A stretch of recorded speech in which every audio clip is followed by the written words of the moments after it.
आज सुबह ऑफिस के लिए निकल रहा था तो अचानक आबिद भाई ऐसे सामने आए जैसे स्पेशल ड्यूटी पर हो। कहने लगे, इजाज आजा, मैं वैसे भी तेरे ऑफिस वाले रास्ते से जा रहा हूँ, तुझे फटाफट छोड़ देता हूँ।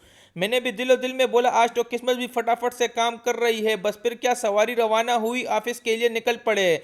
खैर जब ऑफिस पहुंचे तो दरवाजा तक टकाया। अंदर से साहब ऐसे देख रहे थे जैसे मैं कर्ज मांगने आया हूँ।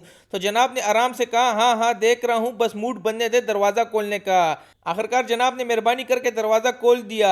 आज चाय मैं बनाऊंगा, तैयार रहो, सब तारीफ बनने वाली है। बस फिर किचन का दरवाजा खोलने लगा तो जैसे जंग का मैदान हो। एक तरफ चाय की पत्ती चुपने की कोशिश में, दूसरी तरफ दूध उबलने की धमकी दे रहा था। मैंने बड़े स्टाइल से बर्तन संभाले, पत्ती डाली, दूध डाला, चीनी थोड़ी ज्यादा हो गई, बस दिल की मिठास समझ लो। आखिरकार चाय बनी, सबने घूंट लिया और एकदम खामोशी छा गई, क्योंकि चाय इतनी मजेदार थी। आखिरकार दिन की मेहनत के बाद ओ मुकद्दस वक्त आ ही गया खाने का। मैं सीधा किचन की तरफ गया तो भाई साहब बड़े फखर से बोले, आज रोश बनी है।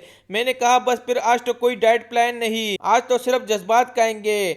प्लेट संभाली, नवाला लिया, पहला ही लुकमा जैसे ही दिल नहीं बल्कि रूह पर उतरा हो। दिल ने दिल से कहा, भाई ऐसी रोश अगर रोज मिले तो जिम भी माफी मांग ले। खैर खाना खाने के बाद बस एक ग्रीन टी तो बनती है। बस फिर क्या, फटाफट से अपने लिए ग्रीन टी उठाई और फटाफट से पी ली। कुर्सी पर बैठा और आहिस्ता आहिस्ता झूलने लगा, जैसे कि मैं ऑफिस में नहीं बल्कि पार्क के झूले पर हूँ। इतने में पीछे से दोस्त की आवाज आई, ओ इजाज तुम्हें घर नहीं जाना? बस फिर क्या, घर के लिए निकल पड़ा।